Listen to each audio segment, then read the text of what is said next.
안녕하세요. 월간 서울경제TV의 검희정입니다. 미국의 인플레이션 감축 법안으로 인해서 국내 반도체 기업들이 위기론 확산되고 있는 상황이었는데요. 최근 들어서 이 미국이 1년이라는 유예 기간을 주면서 국내 기업들이 숨통을 트이게 됐습니다. 다만 심화하는 반도체 겨울론 속에서 국내 기업의 겨울은 더욱더 혹독한 반도체 겨울이 확산될 것으로 관측이 되고 있는 상황인데요. 국내 대표 반도체와 더불어서 2차 전지 관련주에 대한 주가 향방 오늘 이야기 나눠보도록 하겠습니다. 김민수 대표님 자리에 계십니다. 인사 나눠보도록 할게요. 안녕하세요. 안녕하십니까. 네, 미국의 이 IRA 법으로 인해서 위기감이 고조됐던 반도체 시장이 숨통이 좀 트이는 상황이 도래됐습니다. 네. 미국이 대중 반도체 수출 통제를 1년간 유예하겠다라고 입장을 밝혔는데요. 미국의 이번 결정 속내는 무엇일까요? 속내는 미국이 알겠죠.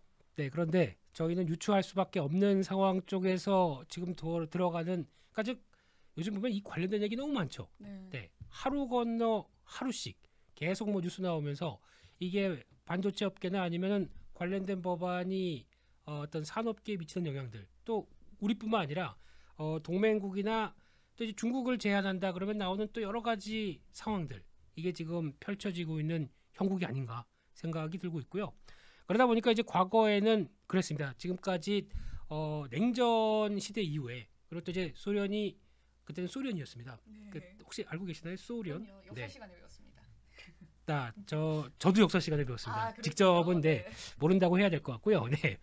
근데 거기서 나왔던 이게 해체되기 시작하면서 이제 약간 어떤 풍요의 시대 비슷하게 돌아오기 시작한 게 그때부터 이제 소련 해체되고 한 6, 70년대부터는 뭐 간혹 인플레이션이 유가로 인해서 크게 작용한 적도 있었죠. 하지만 그때 글로벌 전 세계는 좀 담당을 했던 게 있습니다. 쉽게 말씀드리면은 원자재를 싸게 생산하는 나라, 그걸 갖다가 싸게 제조하는 나라, 그걸 또 저렴하게 소비를 해주는 나라, 이게 계층이 딱딱 있었죠. 그런 상황이다 보니까 어떻게 보면은 약간 글로벌 손에 손잡고, 그때 나온 노래가 그것도 박물관에서 들었습니다. 네, 근데 그렇군요. 네, 이런 것도 나오기 시작하면서 어떤 유기 관계가 딱 맞춰가기 시작했는데, 이게 이제 중국이 더 커지다 보니까, 그리고 이제 우리가 좀 과거에는 덜 깨어났다고 하게 되면 우리는 이제부터는 점점 이제 미국을 압박할 수준까지 되지 않았느냐라고 많이 올라왔습니다. 그렇군요. 그러다 보니까 이제 미국이 중국을 견제하는 과정에서 어떻게 보면 이제 전쟁이, 러시아 우크라이나 전쟁이 터지다 보니까 이제 어떤 식으로 발전하기 시작하게 되면은 이제 경쟁 관계로 생각하다 보니까 그동안은 공조 관계였었죠. 싸게 물품을 대량으로 생산해 줄 수 있는 국가가 이제 많이 올라와서 미국을 위협하기 시작합니다. 미국은 세계 패권 국가로서 이거 인정을 못 하겠죠. 그렇죠. 그러다 보니까 여기서 이제 미국이 이제 중국을 압박하는 과정에서 나오는 여러 가지 변화가 이렇게 나오기 시작한 게 지금의 좀 세계사, 현대 세계사 보는 느낌이죠. 네, 그러네요. 일타 강사는 아니다 보니까 요 너무 정도. 잘 하시는데요. 그럼 더 집중하겠습니다. 예. 네. 그래서 말씀하신 게 IRA 법안이죠. 네. 영어입니다. 이거 어렵네요. 뭐의 약자인지 혹시 아십니까? 아니요. 네. 별로 중요한 거 아닌데요. 근데 그래도 역사학자들이나 또 이런 법안 만드는 사람들의 의도를 알기 위해서는 앞서 얘기하셨던 거랑 똑같습니다. Inflation Reduction Act. 인플레이션을 줄이겠다라는 쪽에서 법안이 여기서 이제 탄생이 되기 시작한 거고, 근데 이거를 자세히 보게 되면 안에 내용들은 뭐 대부분 그런 거죠. 친환경 신재생 에너지를 강화시켜서 그만큼 인플레이션 압력을 덜겠다.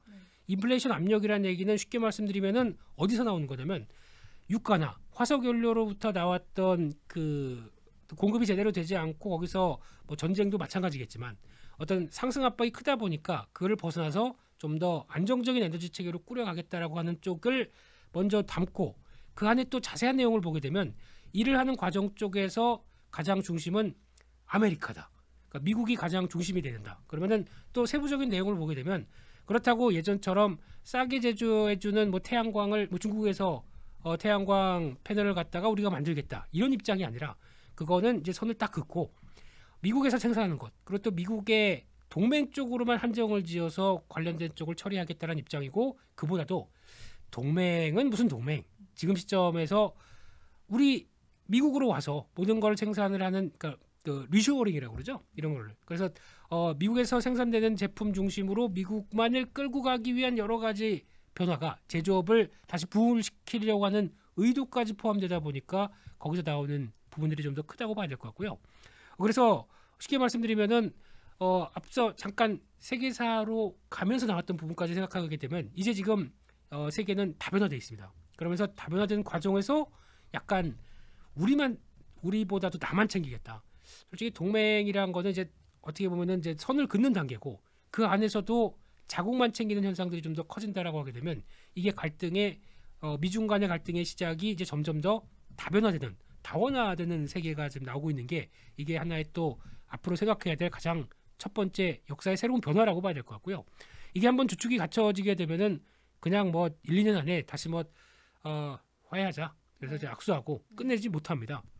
워낙 그쪽에 갈등의 골이 깊다 보니까 그러면 누구 하나가 자존심을 내려놓고 해야 되는데 그럼 자존심을 내려놓기까지 시장이 어떤 또 충격적인 변화가 들어야 되겠죠. 그래야 우리한테 이렇게 큰 압박이 떨어지니까 안 되겠다. 다시 옛날로 돌아가겠다라는 쪽이 나오는데 그 전 단계다라고 봐야 되지 않나라는 쪽에서 좀 더 셈법이 복잡해졌습니다. 그러니까 그래서 다 나만을 챙기는 법안, 나만을 챙기는 분위기 쪽에서 거기서 한국은 그동안 그래도 수출 주도 국가다 보니까 수출로 먹고 살던 나라가 지금 여기저기 또 갈등이 생기고 이건 우리 편 너네 거는 거기 가서 가져오면 안 돼 이런 얘기 나오다 보니까 더 머리가 아파진 거죠.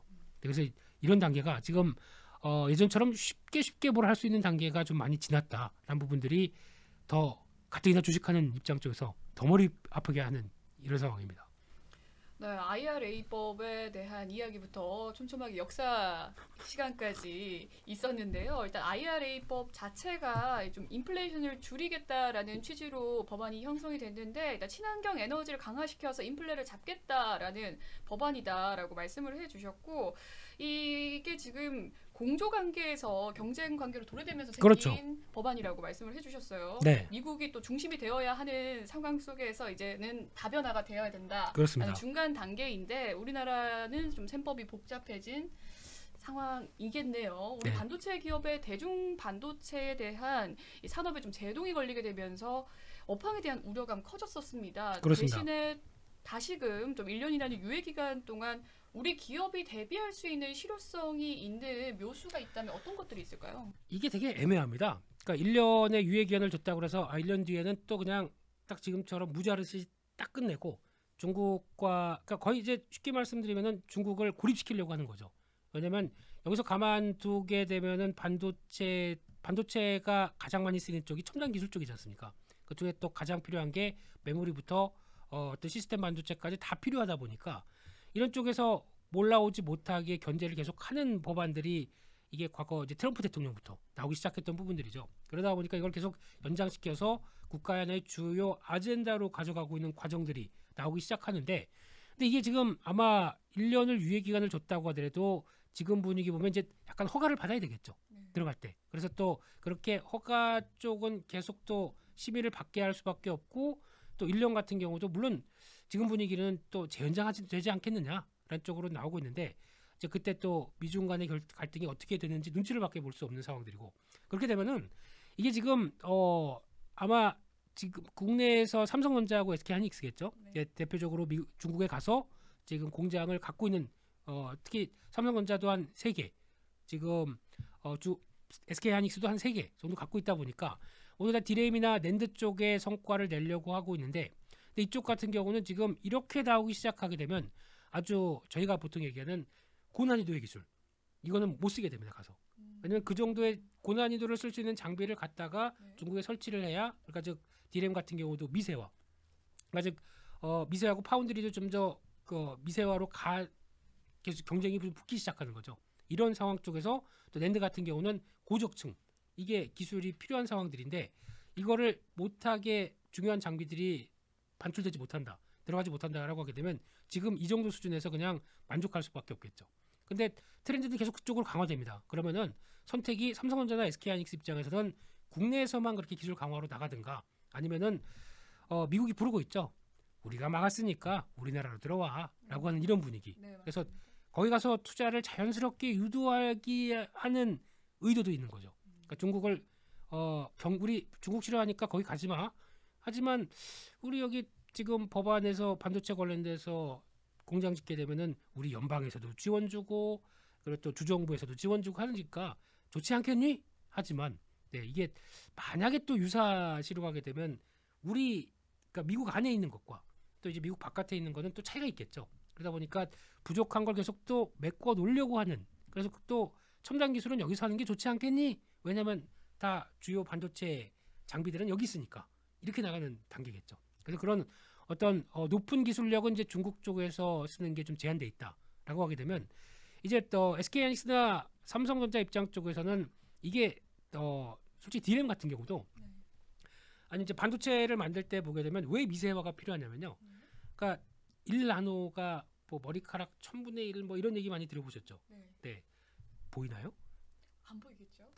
저는 눈이 침침해서 잘 보지는 않는데 뭐 머리카락도 안 보이는데 이게 왜 중요하냐면은 그러니까 그만큼 회로를 더 아주 미세하게 그려서 좀 더 어떤 그러니까 이 웨이퍼 안에서 좀 더 집적도를 높이고 네. 거기다가 성능도 높일 수 있는 그리고 또 이를 결과적으로는 이 삼성전자나 SK하이닉스의 수익성을 높이는 요인이 됩니다. 그러다 보니까 거기서 미세 공정은 앞으로 더 삼성전자 같은 경우도 앞으로 한 이제 이번에 보니까 TSMC 같은 경우는 네. 파운드리에 5나노를 적용하면서 상용화를 시켜버렸습니다. 그래서 거기서 나오는 실적을 보다 보니까 실적이 폭발하는 게 이제 보이기 시작하죠.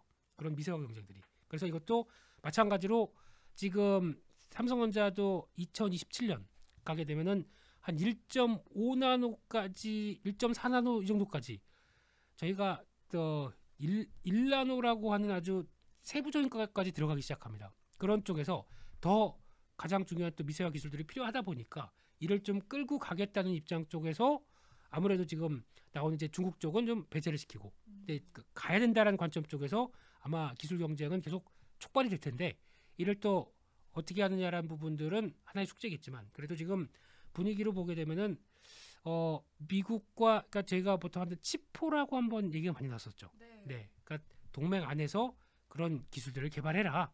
우리가 뒤에 봐줄게라고는 하지만 이 동맹이란 것 자체도 좀 그렇습니다. 뉘앙스가 네. 그냥 우리 바운더리라고 생각들지만은 또 상황이 바뀌면 또 어떻게 바뀔지 모르는 게 또 이런 상황이기 때문에 또 아시아 쪽 같은 경우는 일본, 아시아, 대만 또 미국이지 않습니까? 네. 이렇게 되면은 아시아 쪽에서도 뭐 대만 같은 경우는 지금 국교가 아직 정상화되지는 않은 상황들이죠. 그렇죠. 중국과 국교를 맺느라고 네. 그러다 보니까 약간 미묘한 게 있고 일본 같은 경우도 요즘 계속 많이 나온 서울경제TV는 정치에 중립적입니다. 그렇습니다. 네.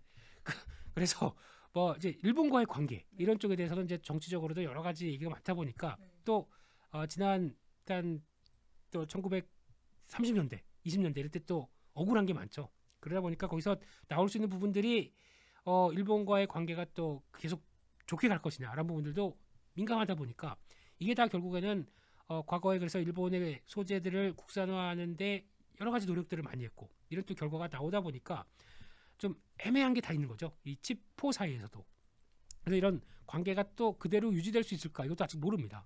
그래서 이런 부분들까지도 생각하게 되면 역시 앞서 말씀드렸던 대전제 다 하나만 보고 간다. 이게 제일 중요한 것 같습니다. 네, 역시나 좀 묘수를 찾기는 쉽지 않은 상황 속에서 일단은 1년이라는 시간이지만 이 국내 반도체 기업의 차이나 리스크는 어느 정도 조금 해소가 잠시나마는 될 그렇죠. 전망인데요. 계속해서 그래도 반도체에 대한 겨울론은 제기가 되고 있습니다. 특히나 지난해에 제기됐던 업황 둔화가 계속해서 이어지고 있는 상황인데요. 반도체 이 지지부진한 주가의 반등 도대체 언제 일어나는 것일지 많은 분들 궁금하실 것 같습니다. 특히나 삼성전자와 SK하이닉스 내 주식 언제 오르냐, 반등 시점이 어느 정도 될까라는 궁금증 해소해 주시죠. 네, 혹시 SK하이닉스나 삼성전자 혹시 뭐 보유하거나 뭐 그러진 네, 저는 네, 갑자기 눈빛이 흔들리셨는데요. 네, 많은 삼성전자만 하더라도 거의 대한민국의 인구 중에 거의 10분의 1 가까이 그렇다고 하더라고요. 주주로 계십니다. 국민기업이죠. 네. 이런 상황 쪽에서 지난 거의 한 2년 동안 저희를 무척 힘들게 했습니다. 또 이제 삼성전자도 10만 원대 가야 우리 국민 주식답게 네. 대한민국의 위상을 보여주는 대표 기업이다 보니까 그러지 않겠느냐라고 9만 원대 샀던 우리 주주분들은 국민분들은 네. 제가 뭐 정치하는 것 같이 발언을 하네요. 근데 네. 너무 고점에 샀는데 이게 2년 동안 한 번도 그 자리는 못 가고 계속 줄줄 흘렸습니다. 그렇네요. 네. 이제 5만 원대. 네. 그래서 참 지치고 소가리를 계속하는 과정에서 근데 보면은 이번에 3분기 실적이 발표되면서 좀 뭔가 이상한 변화가 감지됩니다. 어떤 변화인가요? 그렇게 하락하기 시작했다가 그러면 이제 보통 기업의 주가는 실적과 거의 실적이 주가의 거울이다 이런 얘기 많이 하죠. 네. 그럼 실적이 좋으면 주가가 올라간다. 근데 이번에는 반대로 계속 하락하다가 실적이 작년 대비해서 거의 뭐 30% 이상씩 감이 빠졌습니다. 안 좋습니다. 네. 근데 주가는 거기서 왜 쫙 올라오죠? 왜 그럴까요? 제가 대답해야 되죠? 네. 네. 왜 이런 현상이 나오냐면은 주가는 앞서 말씀드렸던 명제 실적에 그대로 반영을 받는다. 이건 맞지만 주가란과 속성은 약간 선행적인 입장이 있습니다. 그러면 지금 실적이 그냥 꾸준히 유지된다라고 하는데 주가는 혹시 저거 반도체 업황 안 좋은 거 아니야? 라고 우려감들이 서서히 반영되면서 나타났던 부분. 물론 그때 저희가 유동성이 너무 크다 보니까 삼성전자의 가치는 요 정도쯤 역사적으로 이루어졌는데 그걸 약간 좀 버블 비슷하게 좀 완이 간 게 있었죠. 그래서 그게 꺼지는 과정 쪽에서 반도체 업황에 대해서 이게 계속 유지될까? 라고 하는 현상이 나오다 보니까 더 밀렸던 거죠. 근데 이제는 반대로 이제 실적 자체가 위축되기 시작하고 반도체도 수요가 줄기 시작한다. 뭐 오더 컷이라는 얘기 나오기 시작하죠. 네. 오더 컷이라는 얘기 쉽게 말씀드리면은 주문이 줄어드는 거죠. 없죠. 네. 컷. 네. 네.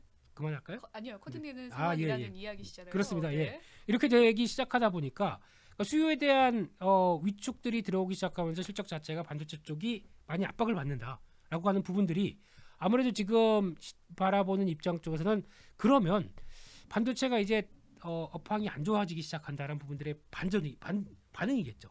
이런 상황이 들어왔을 때 과거 사례를 보게 되면은 주가가 실적이 좋다고 발표하는데 왜 이렇게 빠지지? 라고 하다가 이제 점점 지쳐서 오히려 실적이 안 나온다라고 했을 때 주가는 오히려 더 그 바닥을 안 깨고 거기서 어느 정도 바닥을 다지다가 그다음부터 약간 업황에 대한 개선 조짐만 조금 나오기 시작한다라고 하게 되면 주가가 확 튀는 경우가 나오죠. 그래서 지금은 업황이 좋다가 아닙니다. 아직 네. 이제 안 좋기 시작하는 단계입니다. 그러니까요.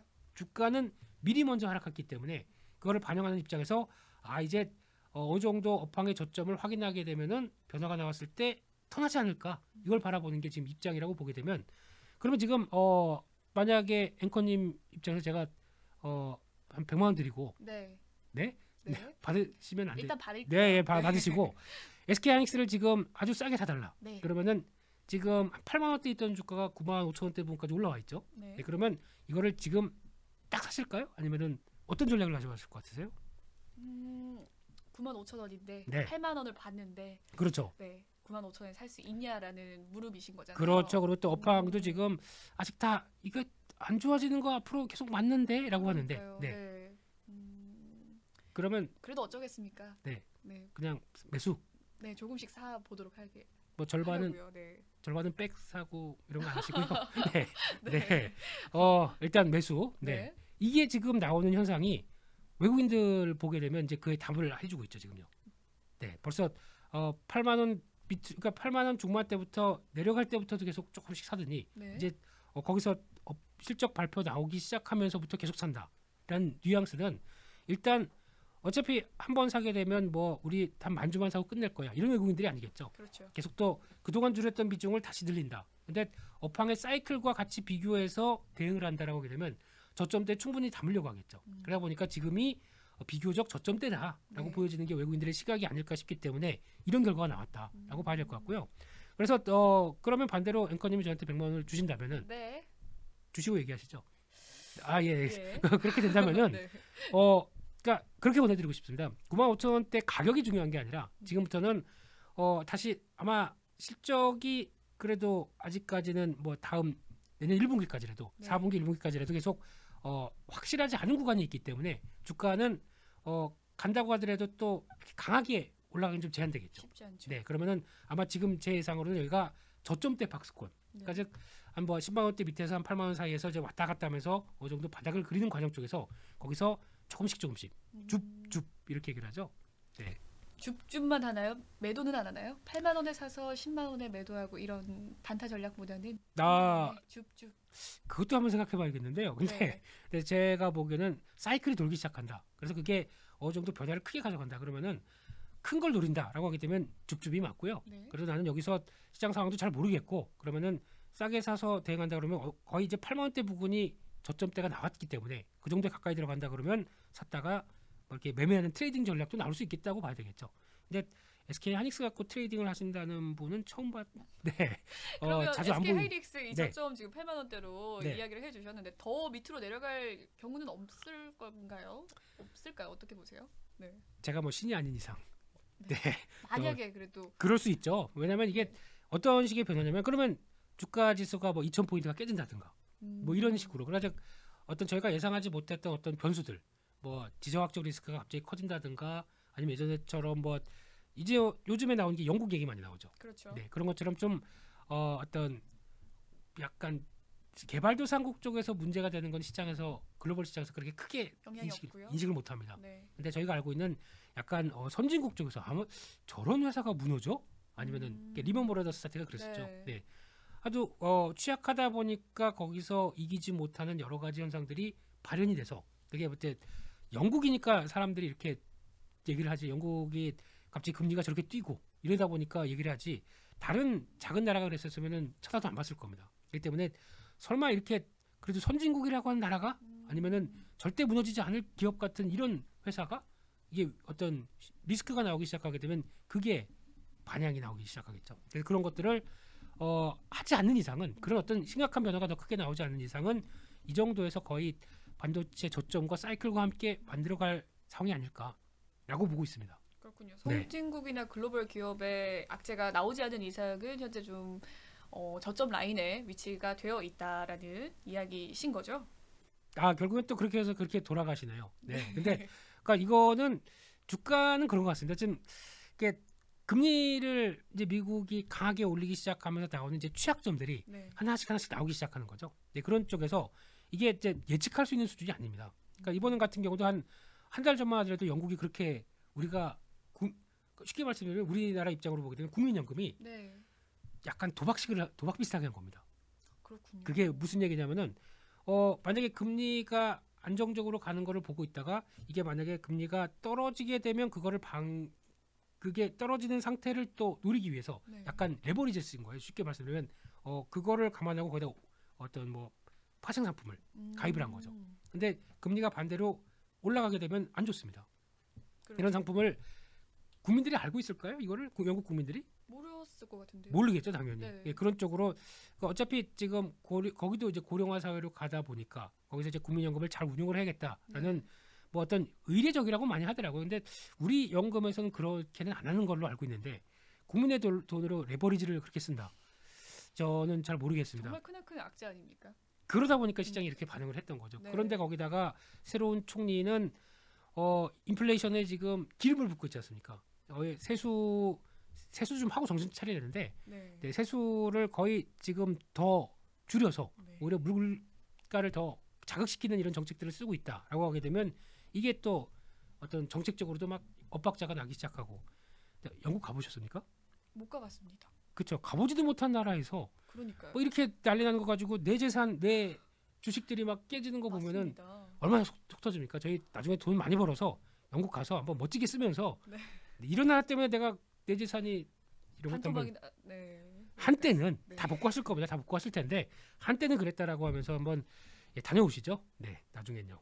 알겠습니다. 네. 네, 삼성전자와 SK하이닉스를 기반으로 좀 반등 시점과 폭에 대해서 이야기를 해주셨습니다. 반등 시점에 대해서는 이야기를 좀 덜 나눈 것 같은데요. 네, 그래서 이제 본격적인 반등이 나온다라고 네. 하게 되면 딱 몇 가지 시그널이 필요합니다. 이제 과거 사례들을 같이 비교해봤을 때 보통 이제 업황이 안 좋다라고 하게 되면 당연히 반도체 실적들은 안 좋겠죠. 그러면서 어떤 그동안 꾸준히 사갔던, 그러니까 대표적으로 많이 보는 게 반도체 쪽에서 삼성전자 기준을 보게 되면 가장 많이 그래도 메모리 반도체 쪽에서 영향을 끼치는 게 모바일 쪽입니다. 그러면 스마트폰이죠. 네. 근데 스마트폰은 지금 수요가 작년부터 확 꺾여 있습니다. 정체가 돼 있죠. 그리고 그 밖에 나올 수 있는 쪽이 뭐 PC 쪽, 그리고 또 중요한 쪽이 서버용 쪽입니다.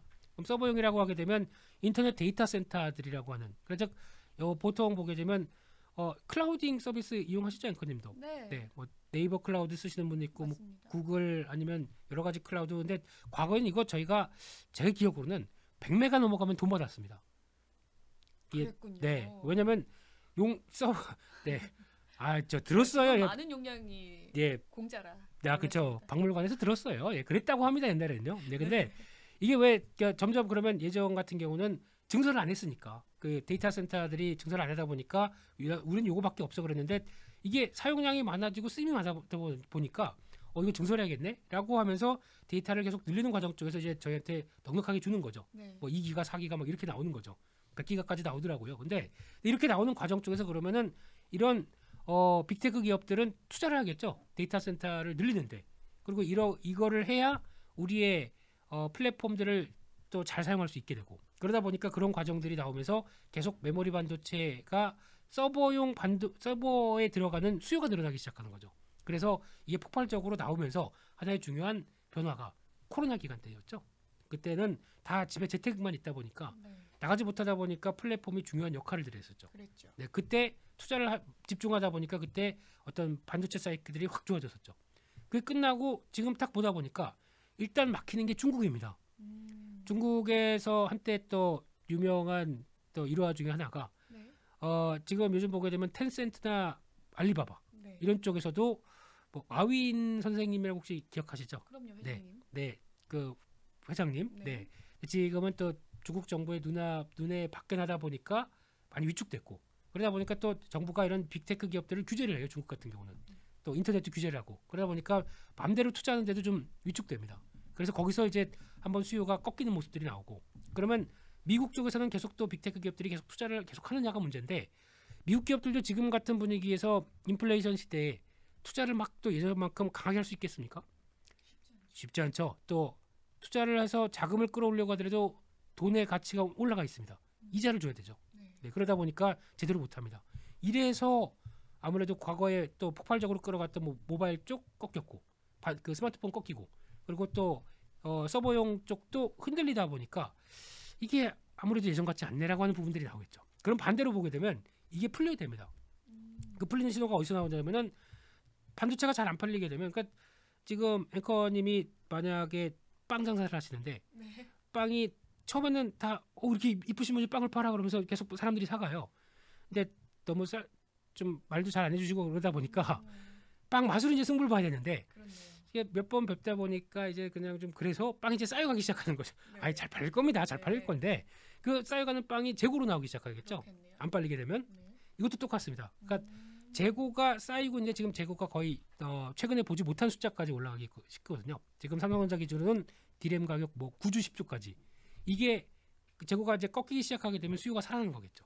요거가 즉 Q라고 하는 수요가 확대되는 시점까지 봐야 되는 이런 결과가 나옵니다.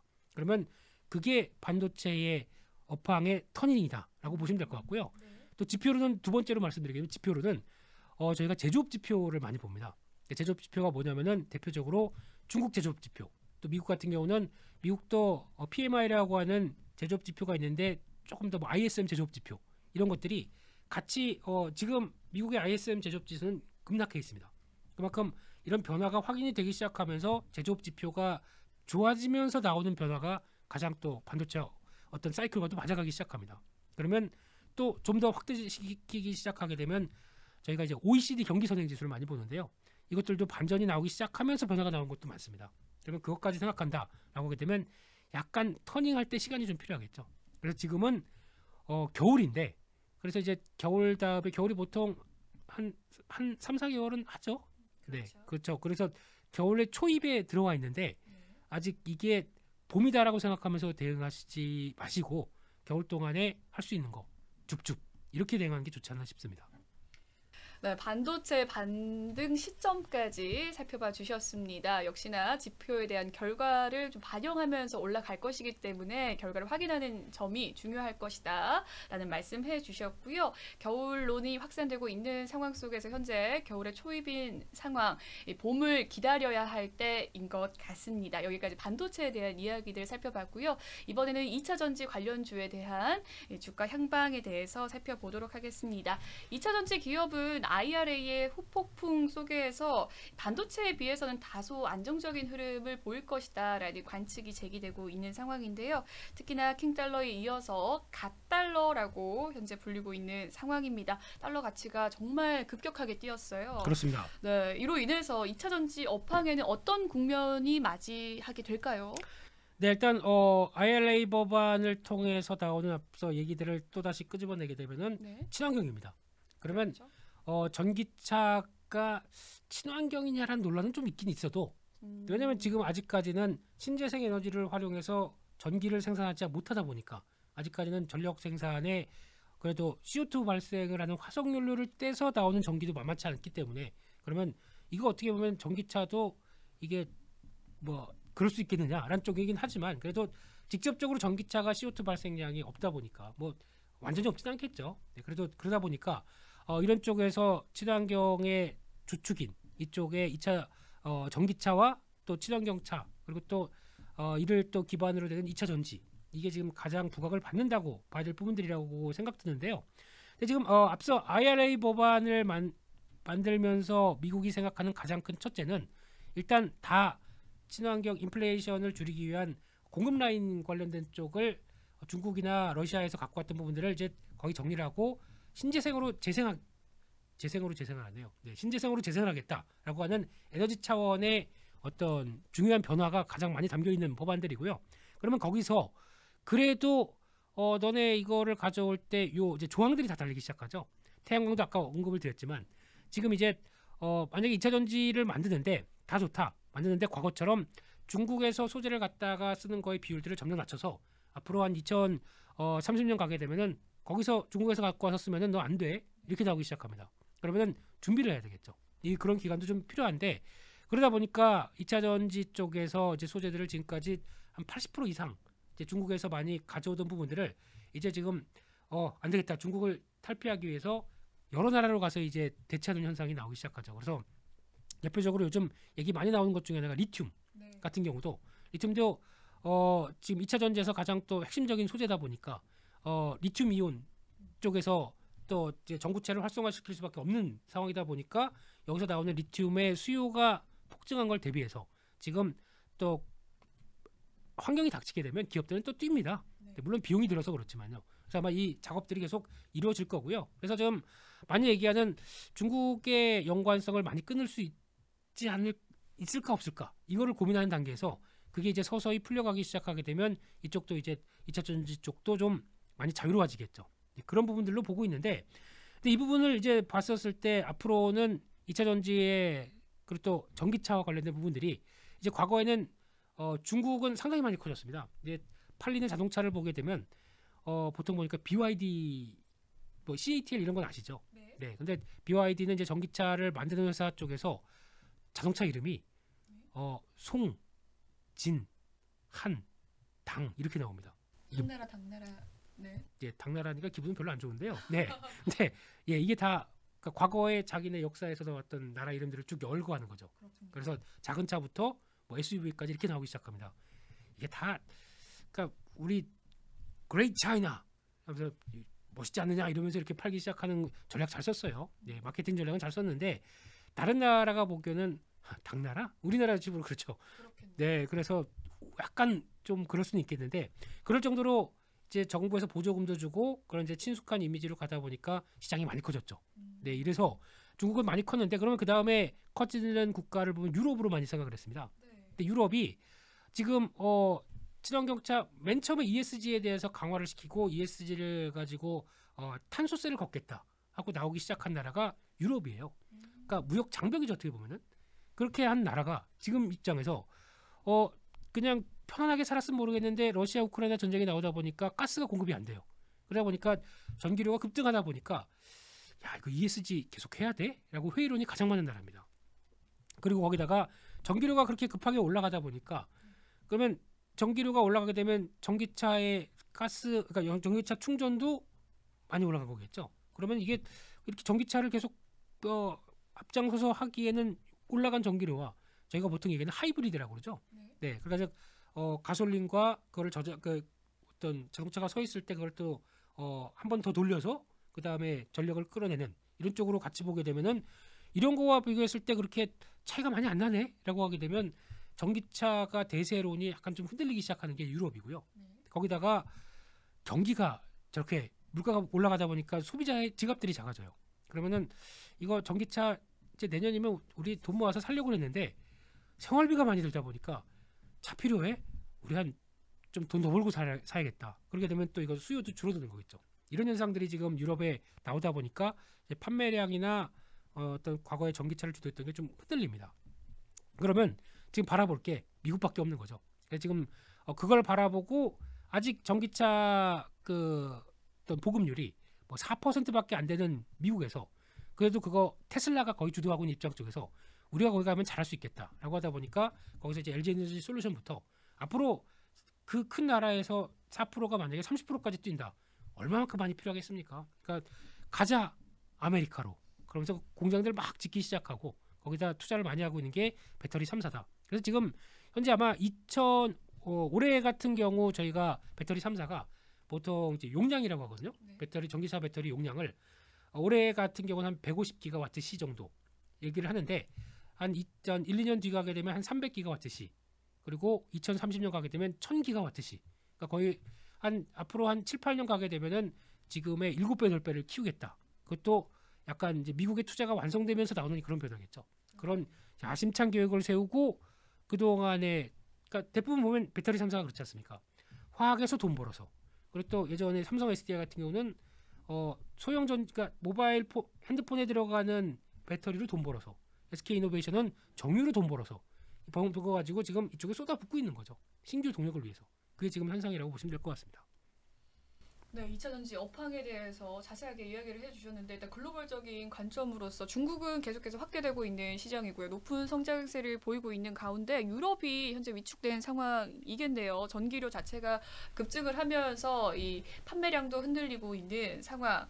역시나 미국이 남아있는 상황 속에서 우리나라 배터리 3사가 공격적인 투자를 단행하고 있는 모습입니다. 주목할 점은 이 반도체와 2차 전지 기업들의 이 위기 시그널에도 불구하고 투자를 계속해서 늘리고 있다라는 사실인데요. 네. 이 최근에 투자 확대 언제쯤 가시적인 성과가 이루어질 수 있을지 궁금하고 그 정도의 이루어졌을 때 주가 상승의 모멘텀 어느 정도 될까요? 일단 2차 전지를 또 대표적으로 보게 되면 지금 나오는 실적에 비해서 주가는 많이 비쌉니다. 보통 LG 에너지 솔루션을 보게 되면 지금 주가가 그러니까 시총 대비해서 보통 PR이라고 많이 얘기하죠. 이게 어느 주식보다 비쌉니다. 한 120배 가까이 됩니다. 올해 나올 실적 대비하면. 네. 근데 그런데도 외국인들 계속 사고 있고 연기금은 계속 사고 있고 네. 왜 그럴까요? 이렇게 비싼데.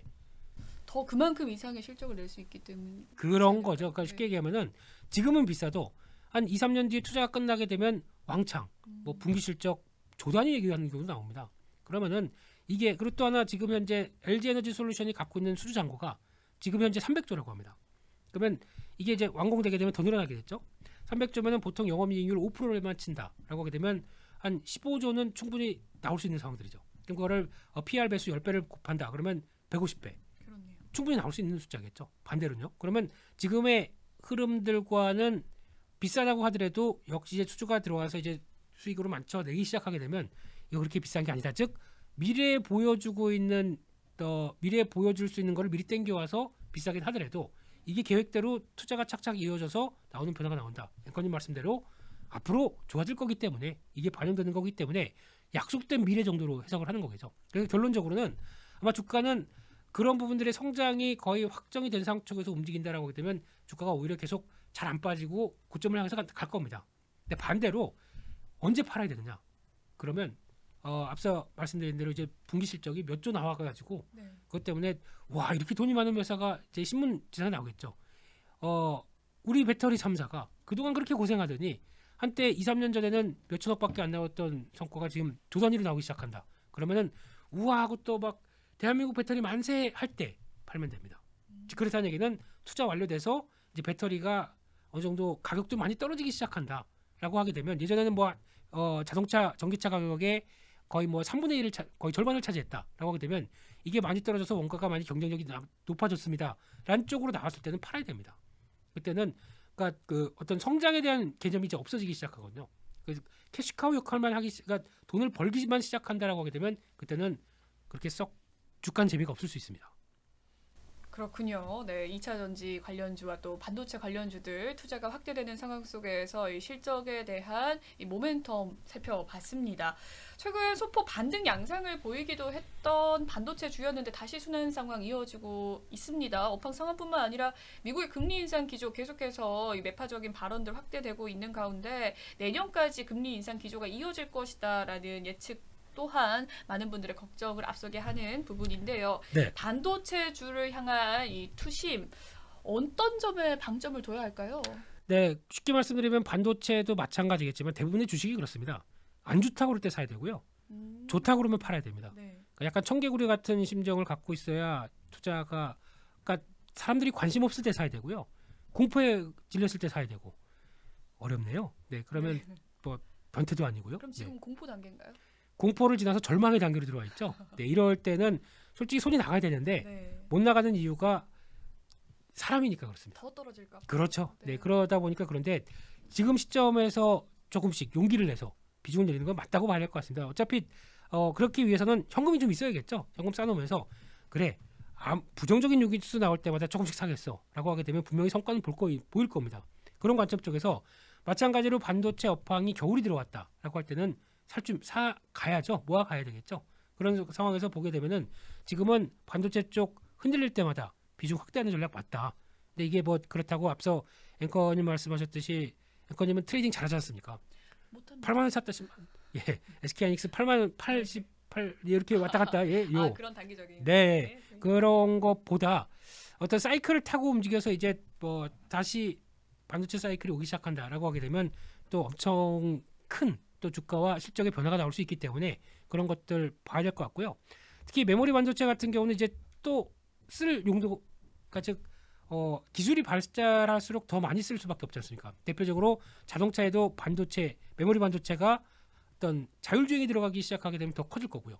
왜냐하면 데이터를 다 들어와서 입력을 했다가 저장을 해야 되는 상황이 나오다 보니까 이것도 많이 필요할 거고 AI 쪽, 또 로봇 쪽, 네, 이것도 확대되기 시작하게 되면 4차 산업혁명의 또 꽃이라고밖에 볼 수 없겠죠. 볼 수 있겠죠. 그러다 보니까 수요는 더 폭발할 수 있습니다. 근데 그 전에 나오는 이런 사이클 때마다 저희가 대응할 수 있는 거는 이렇다. 또 하나 중요한 거는 반도체 쪽을 보신다라고 하게 되면 아예 좀 공격적으로 가시겠다라고 하게 되면 SK하이닉스가 2배 난다. 저점에서 2배 났다.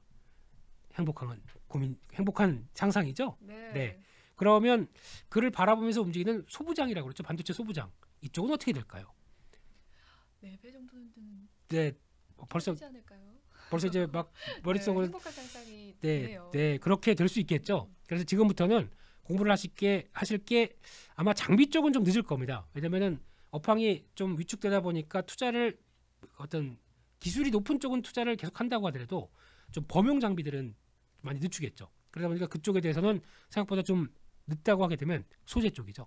특히 앞서 말씀드렸던 미세화 쪽이나 미세화를 하기 위해서 가장 지금 필요한 것은 EUV라고 하는 극자외선 공정입니다. 그와 연관될 수 있는 종목들 이런 변화들은 계속 챙겨보는 게 맞다라고 봐야 될 것 같고요. 그래서 소부장도 잘 고른 소부장 SK하이닉스를 뛰어넘어 내 계좌를 떡상 가능할 수 있습니다. 그래서 공부해 보시죠. 네. 좋습니다. 반도체 관련주에 대한 투자 전략에 대해서 면밀하게 살펴봐 주셨습니다. 용기를 내어서 비중을 좀 늘려가는 전략 중요할 것 같고 그 중에서도 좀 반도체 소부장 라인, 미세 공정이나 이 범용 장비 쪽에 관점을 좀 두고 공부를 해보는 전략 필요할 것 같습니다. 2차 전지 관련해서 업종 주가는 어떨까요? 많이 빠지긴 했지만 그래도 실적에 대한 전망치는 굉장히 좋은 흐름 보여주고 있습니다. 어떤 시그널로 받아들여야 될지 궁금한데요. 탑픽 종목 있으시면 알려주시죠. 네, 종목도 공개해야 되는 거죠? 저만 알고 싶은. 기왕이면, 네. 네. 네. 일단 2차 전지는 앞서 말씀드렸던 스토리 똑같습니다. 비싸다고 하더라도 미래에 그리고 특히 시장이 지금은 축소될 것 같다라고 하는 변화만 보이지 않는다고 하게 되면 계속 접근하는 게 맞습니다. 왜냐하면 약속된 미래이기 때문에 그런 쪽에서 흔들릴 때마다라도 어떤 뭐 지금 보통 뭐 폐배터리가 뜨니까 그쪽이 좋고 뭐 그 사이에 2차 전지 소재는 안 돼 이런 것뿐만 아니라 항상 말씀드렸죠. 안 될 때 하자. 안 된다고 그럴 때 하자. 그렇게 되면 계속 관심은 받아야 될 것 같고요. 종목 하나만 고르라고 하게 되면 저는 에코프로를 말씀드리고 싶고요. 특히 에코프로가 지주사 역할을 하고 있습니다. 근데 보통 저희가 지주사를 본다라고 하게 되면 상장도 있고 지주사도 있고 그러면 이중 상장이니까 저거 뭐 가치를 너무 좋게 받으면 안 되는 거 아니야? 라고 얘기를 하는데 그런 쪽에서 에코프로 HN이 있고 에코프로 BM이 있습니다. 상장사로 가더라도 그 가치를 보유한 지분의 절반까지 뚝 잘라서 계산을 한다고 하더라도 지금 그렇게 비싸지 않고요. 또 하나 에코프로 관련돼서 폐배터리 관련된 쪽도 이 자회사가 하고 있는데 이런 가치도 전혀 반영이 안 돼 있습니다. 그러면 앞으로 비상장된 그 2차 전지 소재 쪽의 여러 가지 회사들을 생각한다. 또 리튬 관련된 회사도 있죠. 이렇게 되면은 에코프로는 꾸준히 움직일 수밖에 없다라는 쪽에서 보면서 잘 모아가 보시죠. 이상입니다. 네, 여전히 시장 상황 계속되는 인플레에 대한 압박 속에서 이 글로벌 신냉정 체제가 국내 기업의 하방에 압력을 가중하고 있는 상황입니다. 그럼에도 불구하고 위기가 곧 기회겠죠. 그에 따른 투자 전략에 대해서 살펴봤는데요. 앞으로 월간 서울경제TV와 함께 시장의 핵심 이슈와 현명한 투자 전략 챙겨가 보시길 바라겠습니다. 월간 서울경제TV가 준비한 소식은 여기까지고요. 저희는 다음 시간에 찾아뵙도록 할게요. 시청해주신 여러분 고맙습니다.